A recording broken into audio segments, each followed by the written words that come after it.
Olá, eu sou o Estranho Ô, eu sou judeu ateu. e este é o Mangá ao Quadrado.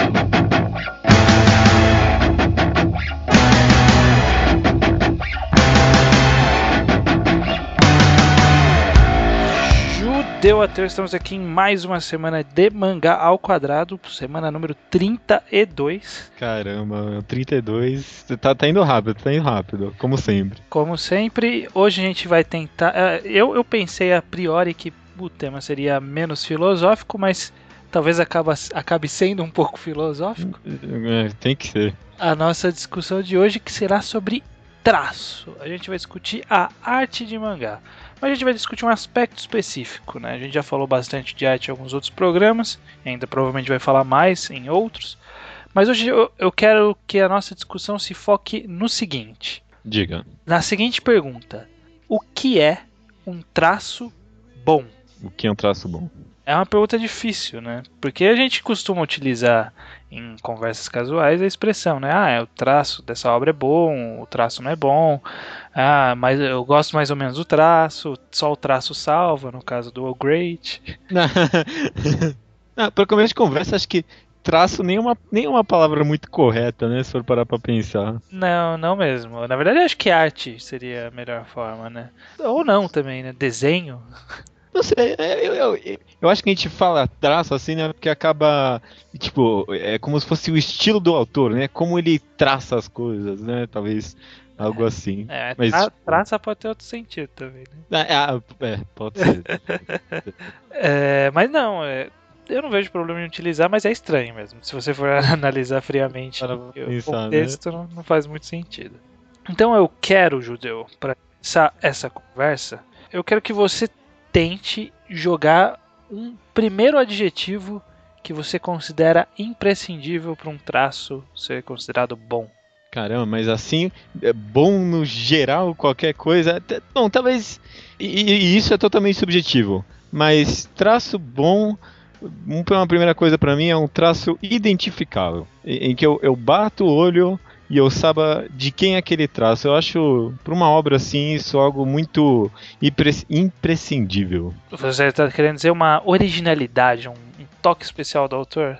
Originalidade é uma palavra pesada, né? Mas tipo, que nem tanta gente fala que Fairy Tail copiou One Piece a arte, né? Eu não acho que é tão por aí, mas é uma coisa que incomoda as pessoas, né? Tipo, porra, mas o cara não tem um toque especial, não tem um toque único, não tem algo que eu possa olhar e falar, poxa, isso é esse cara. Eu gosto de ver aqueles especiais, todos os autores desenham um mangá e eu identificar na hora quem é quem, sabe? Eu gosto disso. Tá, eu entendo esse ponto de vista. Mas você acha que então um traço que não tenha tanta originalidade seja um traço ruim? Não, não, será? Não, Eu vou te fazer uma pergunta mais Vai. direta, usando um exemplo que você gostava e agora tá meio desconfiado, que é o Kami-sama no Yutori, aquele Hum, mangá que era da Shonen Magazine. Você sim, acha que o sim. traço ele é original? Não, Nem um pouco. Você acha que o traço é ruim? não.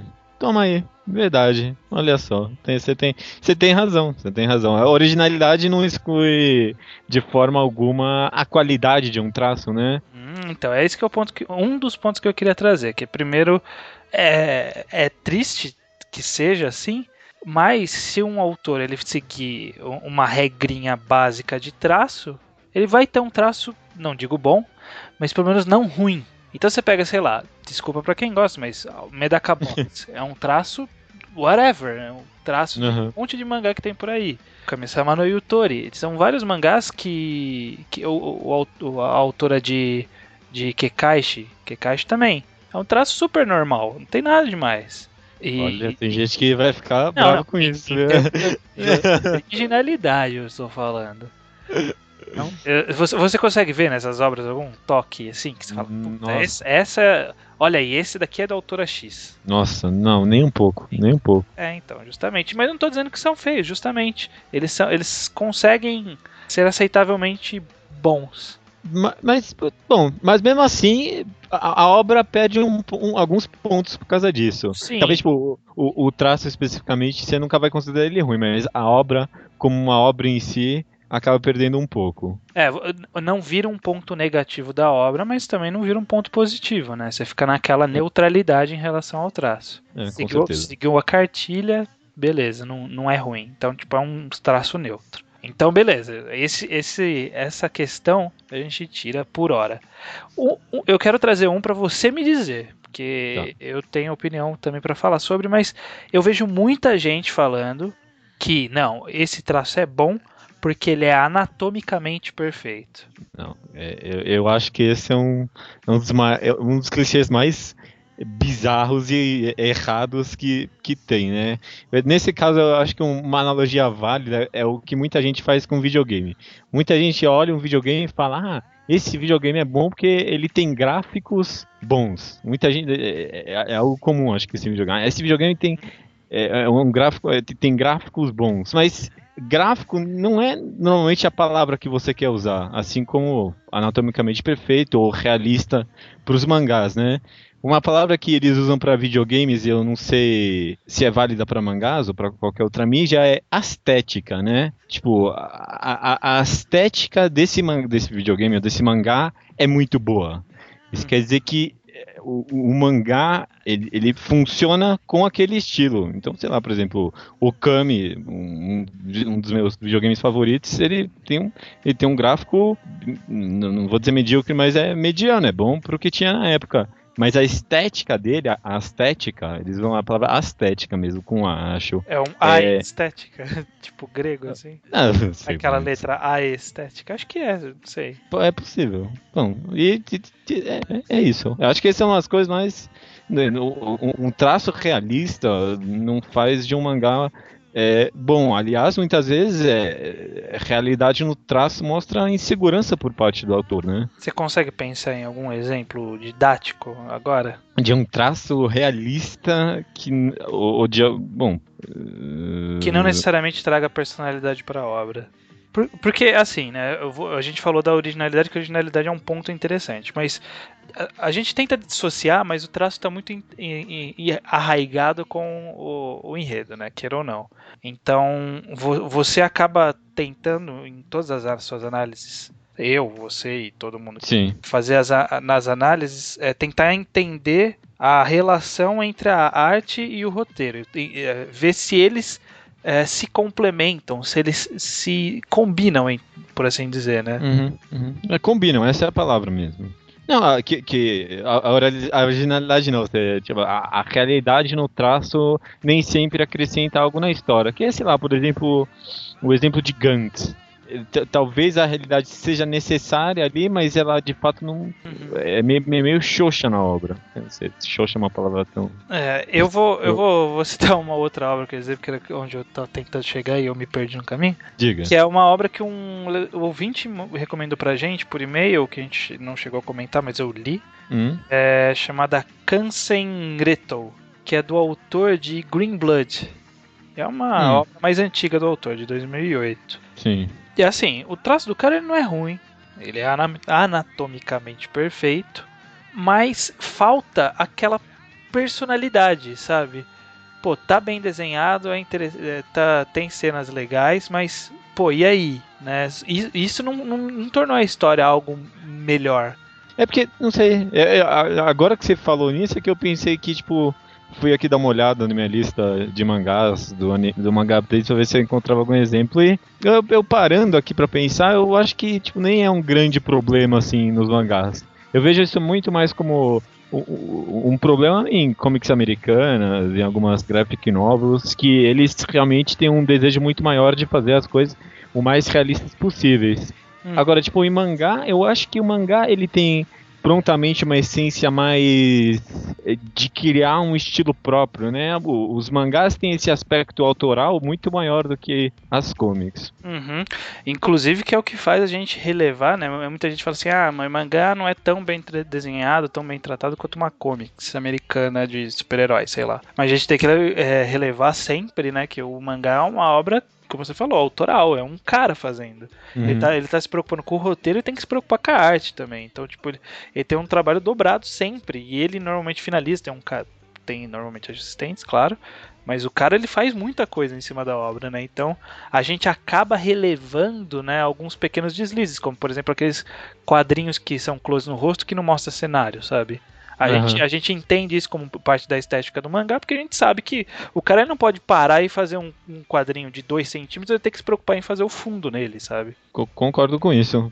Por isso que, tipo, quando surge algo como Cocô no Hito ou qualquer coisa do tipo, é tão impressionante, né? Acho que traço tem muito disso. Você, talvez até mais do que enredo, você valorizar o trabalho do cara. Uhum. Então, tanto quanto é uma arte detalhada, tanto quando você vê que o cara teve um trabalho para pensar naquilo. Que nem, por exemplo, sei lá, Bokurano.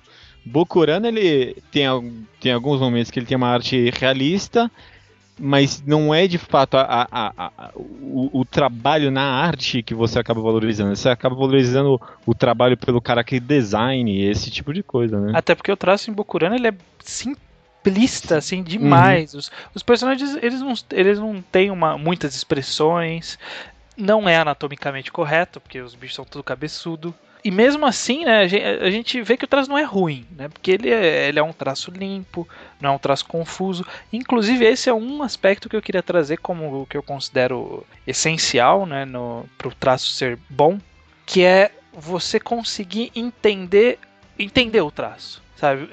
As cenas não serem prejudicadas pelo traço, não atrapalhar a dinâmica da cena. Vou dar 3 exemplos. Meu Deus. De autores que pecam nisso. Hoje em dia, Naruto, o Kishimoto, óbvio. a gente nota isso há muitos capítulos. A gente fala isso, tipo, eu não tô entendendo o que tá acontecendo nessa luta, quem que é esse cara, sabe? O cara, ele pode ter feito desenhado a dobra do dedo indicador direito do Killer Bee. Só que no meio da luta a gente não consegue ver aquela porra, porque tá tudo confuso, tá tudo mal feito, não tem profundidade, tá tudo com os traços misturados. Né? E aí, qual que é a vantagem do cara prestar atenção no dedo do pé do cara? E também não é um traço ruim, né? Você vê que teve um trabalho naquilo, só tá extremamente mal organizado, né? Por exemplo. E isso atrapalha no entendimento da obra, que é um Com problema certeza. gravíssimo. Um outro autor que isso me irrita muito, que é o Yasuhiro Naito, que é o autor de Trigun. Já leu Trigun, que saiu no Brasil? Não. Você já leu a revista Mad? Já, mais ou menos. Nas bordas da revista Mad tem aqueles desenhos pequenininhos do Sérgio Aragones. Sim, sabe? sim. O Yasuhiro Naito é a versão japonesa dele. Porque é muita coisa, assim, muito, sabe, um em cima do outro, tudo confuso. Não dá pra entender nada do que acontece nas cenas de ação. One Piece tem um pouco disso. One Piece tem um pouco disso, mas um que eu acho que é complicado às vezes, e é até um autor que talvez seja polêmico citar, que é o Nihei, o Tsutomu Nihei. Você pega a Bara, você não entende algumas cenas, você tem que ficar, caralho, o que tá acontecendo aqui? Porque é muita coisa, é muita informação, é muito traço, deve ter um monte de detalhe, provavelmente, mas tem tanta coisa lá que você se perde vendo aquilo. Eu não sei se a autora de Dorohedoro, ela foi assistente do Nihei, né? E ela tem um traço realmente muito parecido e de certa forma poluído, mas não sei nem se vale a pena comentar isso não, mas é interessante que no caso dela, a poluição vem para auxiliar a obra. É engraçado isso, porque o mangá dela retrata todo esse mundo que é de fato muito poluído, muito nojento mesmo, e o traço auxilia nessa percepção de mundo. Então, eu não li Dorohedoro ainda, mas eu vi algumas imagens e me parecia que era um Nihei, entre aspas, melhorado. Exato, esse é o exato conceito que eu tenho. Porque o Nihei ele acerta bastante algumas obras, por exemplo, Biomega tá muito legal até metade. A segunda metade fica um pouco confuso de novo. Blame, em algumas passagens, ele melhora e deixa legal assim também. Mas essa principalmente no final, né? Principalmente no final, que aí ele consegue fazer uma separação melhor de cenário, do que está acontecendo, movimentação de personagem e tal. E mais parece que essa autora de Dorohedoro é melhor nisso que ele, realmente. Realmente. O que traz a questão, que eu também já vi muita gente reclamando que um traço poluído é um traço ruim. Não necessariamente, né? Não necessariamente. Isso é algo que eu pensei, que existe uma história no mundo pra qualquer tipo de traço, sabe? Uhum. Tipo, depois de ler, sei lá, Helter Skelter, que o traço é horrível, você de fato tem uma dificuldade pra ler, mas até essa dificuldade é algo que de certa forma acrescenta a obra, né? A dificuldade da leitura do mangá é algo que a feiura do traço acrescenta a obra. Bizarro. Mas o cara não precisava ter exagerado tanto na feiura de Helter Skelter, porque, pelo amor de Deus. Helter Skelter é um exemplo de traço assim, que eu não consigo ver mérito. Desculpa, judeu, não se ofenda. Não. Mas eu não consigo ver mérito naquele traço. Eu não consigo nem entender por que o cara fez daquele jeito. Se é o jeito, ou se é mulher, não sei se é homem ou mulher que fez. Acho que é uma mulher. Eu não sei nem por que ela fez isso. Tem um motivo artístico, né, por trás disso. Sei lá, ela quis ser a Pablo Picasso dos mangás. Ou se realmente é incompetência, porque não dá. Tem cena que não dá, cara. Eu concordo, tem cena que não dá, mas. Até toda a ideia de fazer uma personagem que é bonita, a personagem não é bonita, porque o traço é horrível. Não, mas essa ideia, ela é bonita e feia ao mesmo tempo, né? Será? Eu sinto que é essa ideia que a autora quis passar com a obra.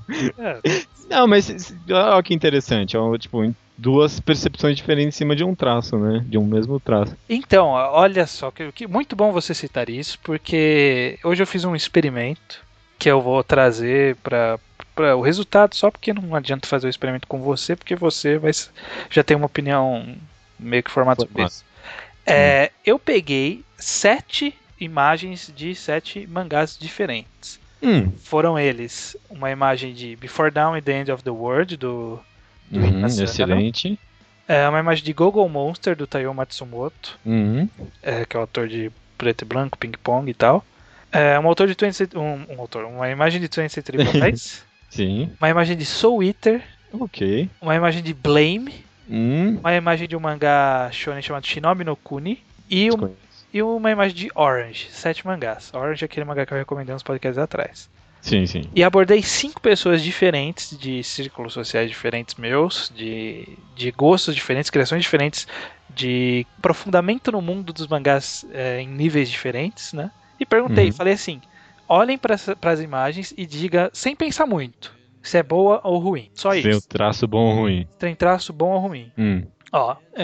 Do Inuyasano, do Naoki Urasawa, né, do 20th Century Boys, desse Shinobi no Kuni que eu falei, e de Orange, esses 4 foram 100%, todo mundo achou bom. Aprovação 100%.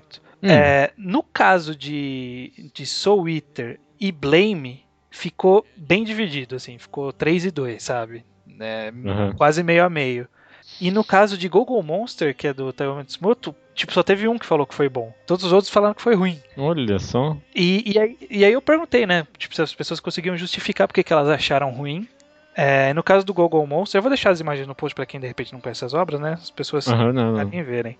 Foi essa imagem a imagem do Go-Go Monster, eles falaram assim: o traço é ruim porque as linhas são tortas, não tem firmeza, é errado anatomicamente, é muito simples e é confuso. Foram vários argumentos alguns dos argumentos que tiveram, sabe, em relação a isso. Nossa, e eu bato o olho e falo, é bom na hora, né? Que engraçado. É curioso, né? E aí os outros casos, né, que no caso de Soul Eater e Blame foi unânime, todo mundo que falou que foi ruim é porque é sujo. Eu não consegui entender exatamente o que se passava.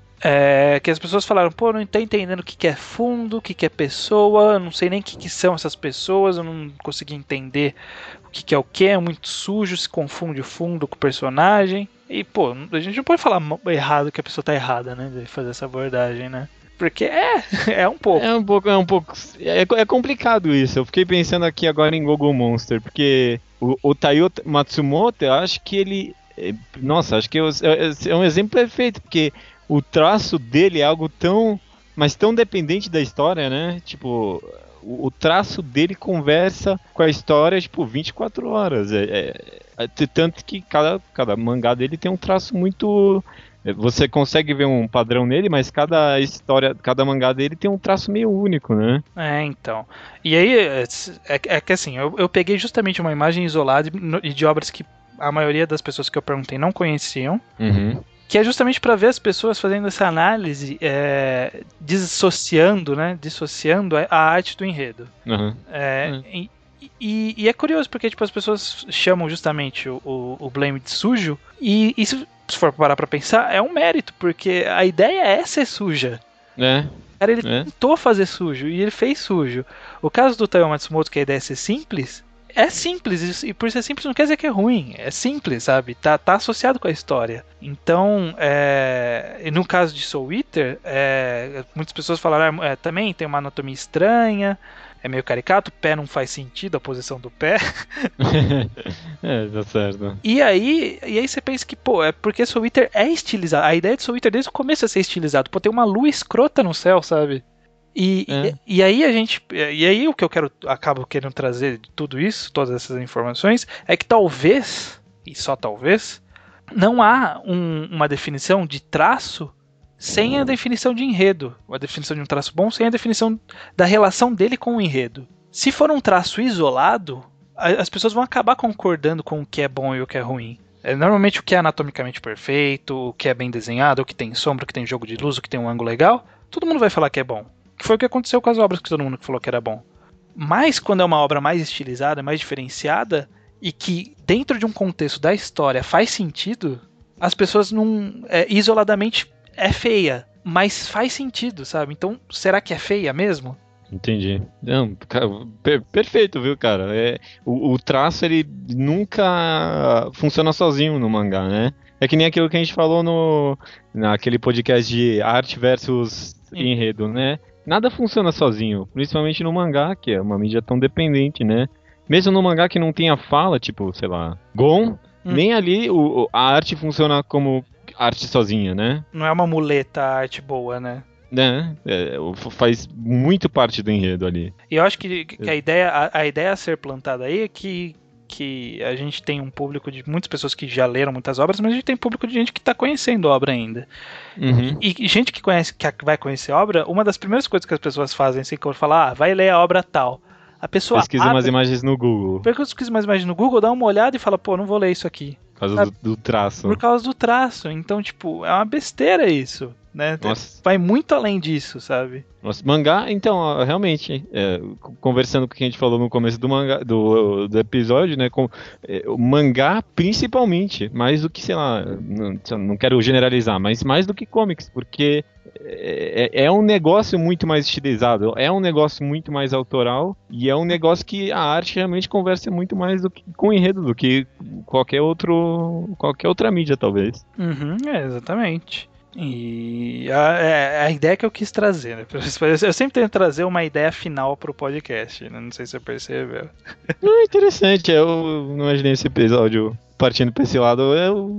Pô, bem pesquisado, interessante. Eu vou deixar as imagens no post que eu falei para as pessoas jogarem. Se quiserem, comentem se vocês conhecem, mesmo ouvinte, né? Mesmo que não conheça a obra, faça o mesmo exercício que eu citei. Tenta pensar.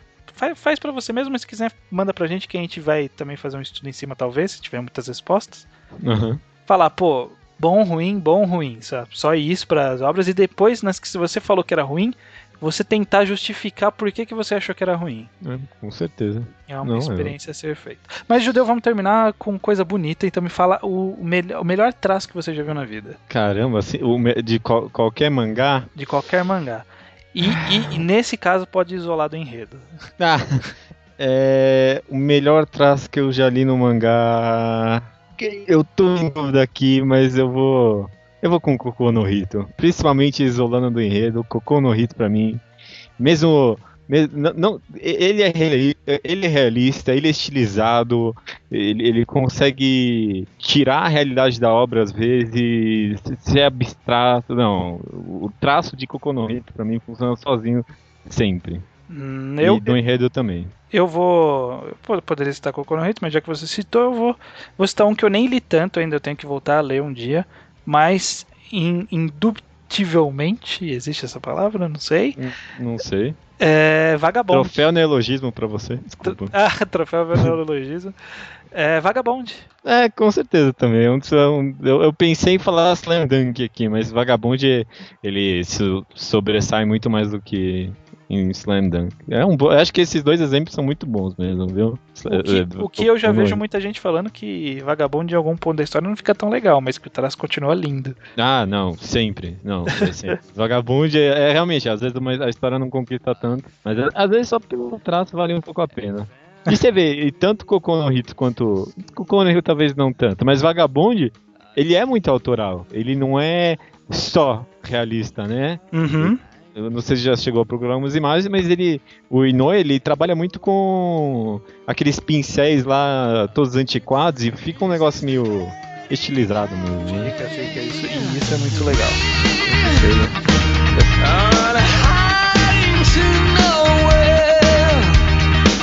We still hope, but our dreams are not the same.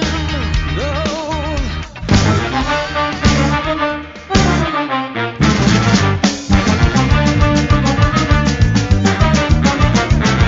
É isso, então. Leitura de e-mails do episódio número 31. A gente tá no 32.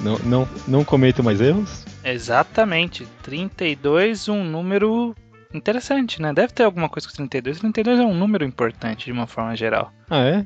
Vamos ver depois. Agora a gente guarda do fim do programa pra causar esse suspense, né? É. Tá Acho ótimo. que ninguém presta atenção nisso. Não. Um episódio sobre Nijigahara Holograph, o mangá de Niwazana. Se você não leu a obra, se você não escutou o episódio, acho que agora mais do que nunca, talvez a leitura de e-mails não faça muito sentido pra você. Exatamente, evite spoilers, como a gente sempre costuma lembrar. Então, na leitura de e-mails, pode pular também dessa vez. Ou vai lá ler a obra e volta pra ouvir a leitura de e-mails, porque você não leu ainda por quê?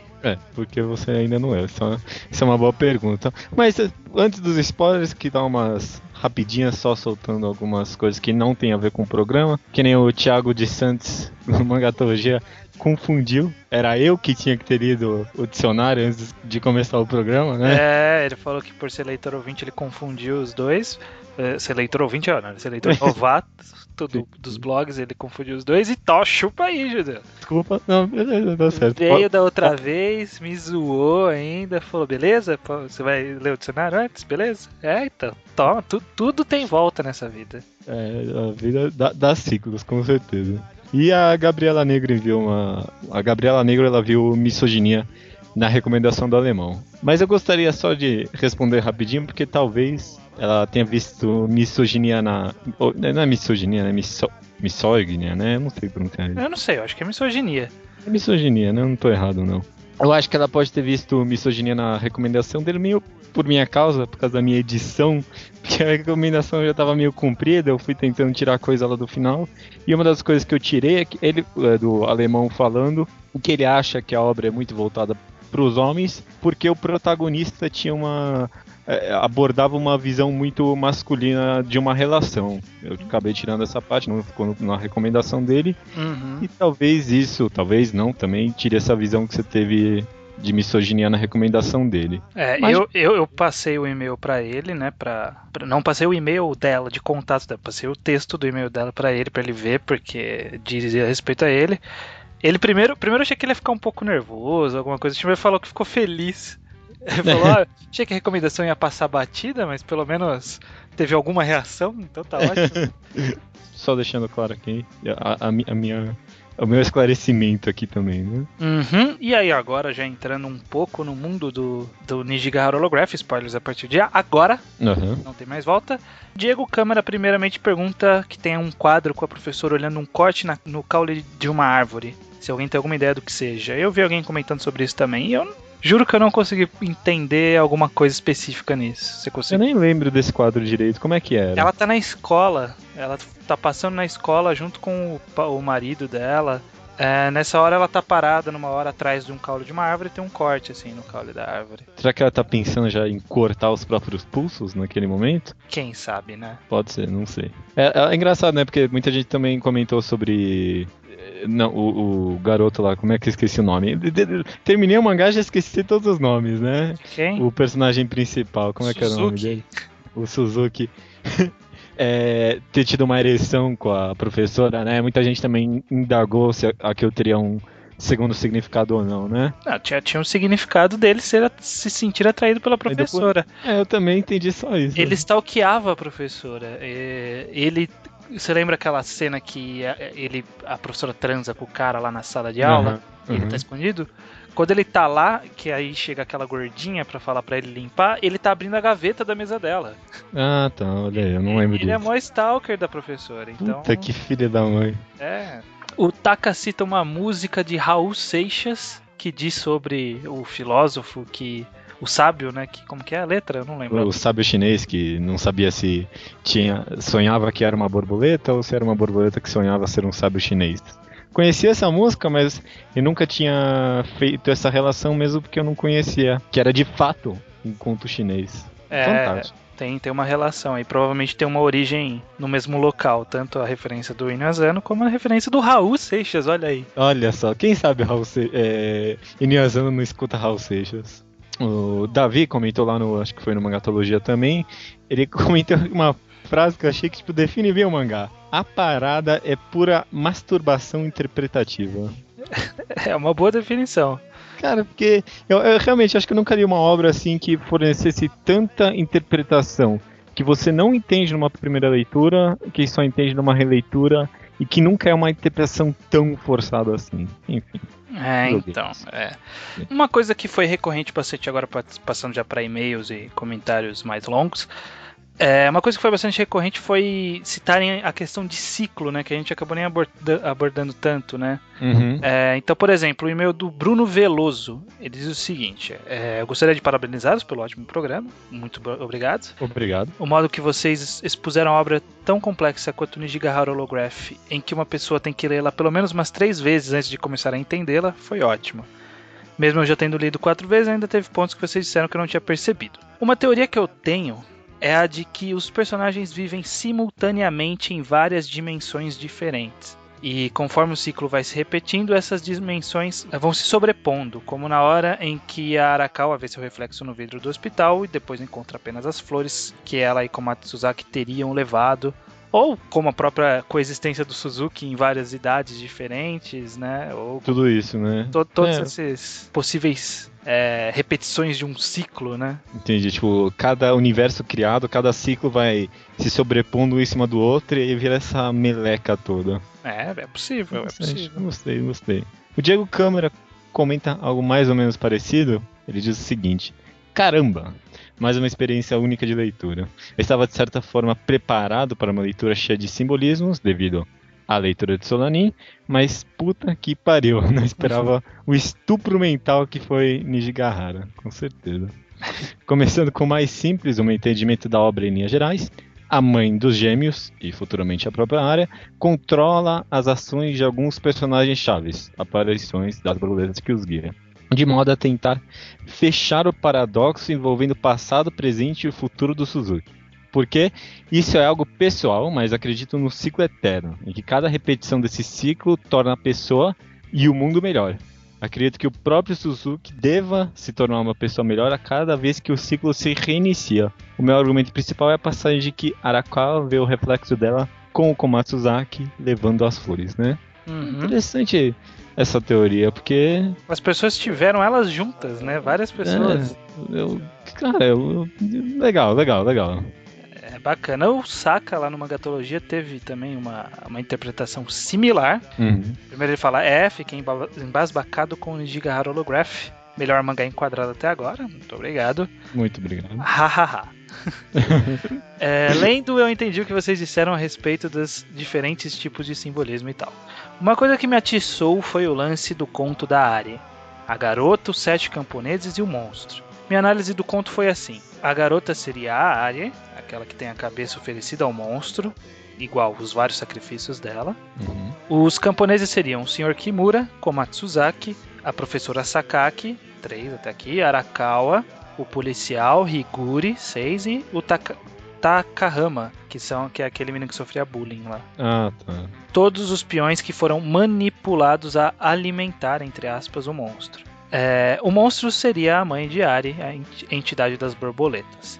Daí eu penso se essa história não seria uma metáfora de quando a retroalimentação funcionou nesse ciclo. Caramba. Porque se a Ari e a mãe são a mesma pessoa, todas as ações dos 7 camponeses contra a Ari, sejam os maus tratos, tentativa de estupro, jogar ela do poço, a negligência, tudo isso seriam as ações que tornariam a entidade mais forte. Ela estaria se alimentando de si própria. E eu não contei o Suzuki porque podemos traçar um paralelo do conto da Ari com o conto da vaca com cabeça de gente de Nijigahara. Se a imagem da vaca sem cabeça do começo pode ser uma representação da cabeça da Ari sendo oferecida ao monstro, podemos inferir que o lance da vaca com cabeça de gente que quando atravessa Nijigahara ela viram gêmeos, o Suzuki seria uma só entidade com a Ari por ser o gêmeo dela. Faz sentido, conversa bastante com aquele negócio de você falou dos dois serem um único ser só, né? É bem possível que durante os sacrifícios de Ari, num segundo ciclo ela virou 2. Mas eu achei, esse eu achei bem interessante mesmo, principalmente porque eu acho que durante o programa eu falei no começo de que a Ari era sua própria mãe, mas eu não interpretei isso pro restante da obra. E realmente faz sentido de ela mesma estar se alimentando. Com certeza. Outro e-mail foi do Leonardo, do 16 anos, amigo já nosso de longa data. Ele diz: Olá. Ótimo programa e mais uma vez com um ótimo convidado. Me impressiono com os contatos que tem, sempre pessoas que acrescentam de verdade. Olha aí, hein? O ego do alemão indo Deve estar lá pros altos. Ele escreveu um e-mail bem grande, falou bastante sobre subjetividade e simbolismos. A gente vai começar o e-mail a partir daqui. Gostaria muito de saber a opinião de vocês que refutassem ou não meus argumentos e me ajudassem a ter uma visão melhor sobre isso. Qual a importância dos simbolismos no julgamento da qualidade de uma obra? O quão objetivo ele é? Se o que eu digo faz sentido, talvez Nijigahara não seja tão bom. Acho que aí entra-se em outra subjetividade, pois se a obra impacta o leitor, mas depois do que durante a leitura ela é... Nossa, não, ele fala assim, ó. Acho que aí entra outra subjetividade, pois se a obra impacta o leitor, mas depois do que durante a leitura, se o leitor ficar mais impactado depois da leitura do que durante ela é melhor ou pior? Entendeu? Tá certo. Ouvi no podcast do Inuyasha que as obras dele são feitas para o leitor levar para a vida e não apenas durante a leitura, como um entendimento barato. Mas Nijigahara me parece pesar mais para o lado da importância pós-leitura do que durante a leitura em si. Isso é algo que eu concordo, viu, cara? Mais uma obra do Inui que cara, você leva pra vida isso. Depois da leitura você ficar mó tempo pensando, com certeza. O que ele tá querendo nos questionar aqui é se toda essa existência de simbolismo em Nijigahara, toda essa dificuldade da leitura não torna a obra pior. Se de repente só a obra ser só boa depois que a gente lê, se não é um demérito da obra. Eu acho que não, é só um outro tipo de abordagem, não é melhor ou pior. Mesmo porque aqui, claramente, muito claramente, esse era o objetivo do autor, né? De você achar melhor só na segunda leitura. Que você montasse o quebra-cabeça sozinho, sabe? Queira ou não, é o tipo de obra que é mais divertido de você conversar com seus amigos, sabe? Como que você vai conversar sobre, sei lá, Love Hina? Você fala, nossa, mó legal quando ele tropeça e cai nos peitos, né? Não, tipo, acabou o assunto aí, já contou o mangá inteiro. Mó legal isso, e aí acabou, né? Muitas vezes, tipo, quando você tenta conversar sobre alguma obra com alguém, você vai nessa. Mó legal isso, né? Foi muito legal. E, tipo, acabou. Então essas obras que estimulam uma discussão posterior tem um mérito próprio só por causa disso, sabe? Ele continua, achei Nijigahara, né, como diria o alemão, Nijigahara, interessante. Contudo, uma experiência diferente de tudo que já tinha lido, pois a confusão causada por ela gera especulações absurdas que geram ideias interessantes. E só alguns comentários rápidos, mas para acabar logo esse meio gigante, ele diz, né, eu tive uma professora de um olho só, mas não foi por agressão. Cara, o cara teve uma professora com um olho só. E não ficou maluco, né? Não sei exatamente o que foi, mas alguns diziam que foi problemas com produtos químicos. Ela era professora de químicas, ou diziam que foi um câncer. Infelizmente não usava um tapa-olho da hora. Ela ficava tipo com o colhão faltando, assustando com a molecada? Buraco, ou olho de vidro? Devia ter um olho de vidro, né? Não é possível. O que é creepy igual. Já viu alguém de olho de vidro? Já, cara, é muito difícil não olhar pro olho de vidro. Tem o cara que mora uns andares aqui embaixo que vira e mexe, eu encontro, tá passando na rua aqui. É meio creepy, né? Tipo, a pessoa tá olhando pra um lugar e o olho tá pra frente, assim, nossa. E aí você fica meio sem jeito de conversar com a pessoa, né? Porque você não consegue não olhar pra aquele olho de vidro. É foda. Se eu não tivesse um olho, eu ia usar um tapa-olho. É o motivo que eu preciso pra usar um tapa-olho. Eu quero usar o tapa-olho e não posso, né? Se eu tivesse uma opção, com certeza. Com certeza. Mas não aquele japonês é meio feio. Ah, não, aquele escroto, aquele quadrado, né? Tem que ser um tapa-olho ou de pirata, ou já leu MP de Psycho? Não. Não, tem um tapa-olho, ele usa um tapa-olho meio quadrado assim, mas sempre tem, tipo, alguma coisa desenhada no tapa-olho dele. Tipo, às vezes é uma caveira, às vezes é um código de barra. Um código de barras é legal, o código de barras é interessante. Ele continua, enfim, o Leonardo de Souza ele continua aqui. Nas páginas que aparecem no começo e durante o mangá, um desenho estranho me lembrou um pouco o estilo de Pum Pum, com um biquinho. Não tenho certeza se a semelhança é coisa da minha cabeça ou não, mas se for, o Asano já pensava em Pum Pum há tempos. Talvez Pum Pum seja seu primeiro rabisco ou alguma coisa assim. E cara, a gente tinha visto desenhos de Pum Pum, claramente era o Pum Pum em Solanin, né? Eu acho que ele deve, é o que eu falei, deve ser algum símbolo que ele já usava na vida e agora ele tá fazendo uma história em cima desse desenho, sabe? Que é, tipo, bem sacado da parte dele, né? Imagina, ele deixou, tipo, Pum Pums largados por todos os mangás dele. Pois é. E ele continua, e algo que vocês acabaram não comentando foi as páginas completamente negras. Aquilo foi bastante impactante pra mim, não apenas por significado, mas pela coragem do autor e também porque me fez pensar. E se fosse Bleach? Se fosse Bleach a gente ia criticar, porque... né? Mas eu comentei rapidinho sobre as páginas, eu falei que, tipo, naquele momento foi provavelmente quando o ciclo deu a volta, né? O ciclo começou de novo quando aparecem as páginas negras. Que é logo depois dele encontrar a Ari, né? E logo depois que terminam as páginas negras, ele tá caindo de novo, né? Do prédio como criança. E aí, Judeu, qual que é o número 32? Vai falando as opções que a gente tem, eu vou falar sim e não. Olha, matematicamente falando... Não, nunca tem coisa boa. Não, ó, 32 é 1 elevado a 1, 2 ao quadrado e 3 ao cubo. Somando todos esses juntos. Mas não, é muito complicado, muito longo. Não dá pra chamar programa 1 elevado a 1, 2 elevado ao quadrado e 3 elevado ao cubo, né? Beleza, 32 é o número de dentes. Aí, ó, ótima, maravilha. Mangá ao quadrado, dentes. Mangá ao quadrado, sorriso. Mangá ao quadrado, sorriso. Perca peso agora. Perca peso agora. Perca peso agora. Perca peso agora. Perca peso agora.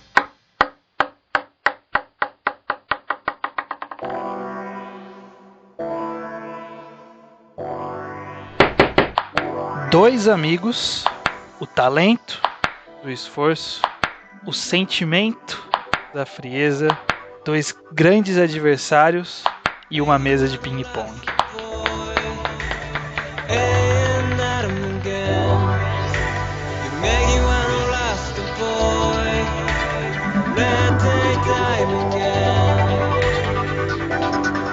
Não coincidentemente, na verdade coincidentemente totalmente, não coincidentemente, foi planejado. Sim. Trago aqui uma obra com um traço único e que, se você for analisar talvez algumas cenas isoladamente, como foi o caso que aconteceu com Go-Go Monster, que é do mesmo autor inclusive, as pessoas vão falar que é ruim, mas você lendo a obra você vai perceber que o traço cabe na obra.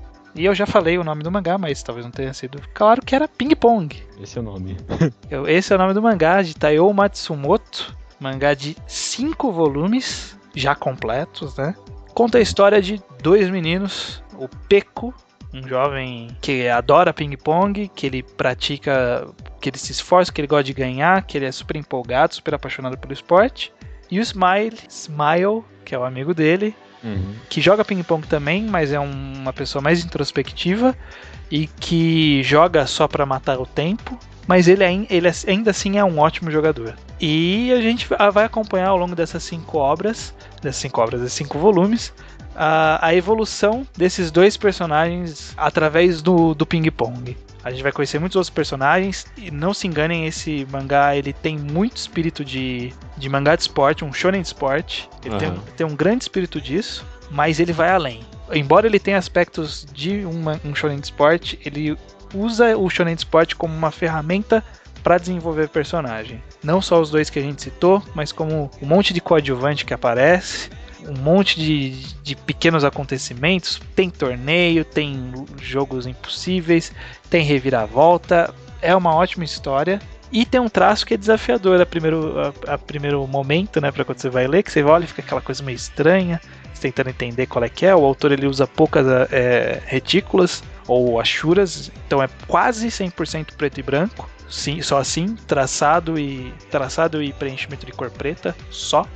Mas é uma arte que funciona, é dinâmica, as cenas das jogadas são muito dinâmicas, tem uns ângulos incríveis, o autor ele manja bastante disso, e você vê que ele não faz um traço melhor porque ele não quer, porque a gente conhece outras obras dele e sabe que ele faz melhor quando ele quer. E no final do mangá você tá amando o traço, né? No final você... Caramba, isso aqui é muito foda. Você entrou de cabeça no mundo que o cara tentou criar e é uma ótima leitura, e eu acho que encaixa perfeitamente nesse programa. Na verdade foi o contrário, eu que sugeri esse tema para o Judeu essa semana, porque eu queria usar essa recomendação. Você até deu uma dica rápida no último podcast. Eu imaginei, juro pra você, imaginei que poderia vir um ping-pong agora. Na verdade minha recomendação ia ser outra, mas devido aos acontecimentos da última semana, se eu utilizasse, iam falar que era provocação, entendedores entenderão.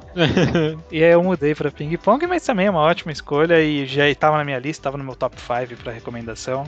Então tá aí, ping-pong. Ótima recomendação, viu? Gosto, nossa, acho que entra no meu top 5 mangá de spots. Fácil, assim, fácil. Fácil. Talvez, tipo, Slam Dunk, Ping Pong, talvez já. Vou jogar essa. Eu tenho que reavaliar. Tem Ricardo no Go aí no meio, e aí? É verdade. Não, desculpa, então. Cocô no Hito conta como esporte? Não, que isso, não. O Cocô no Hito não é esporte.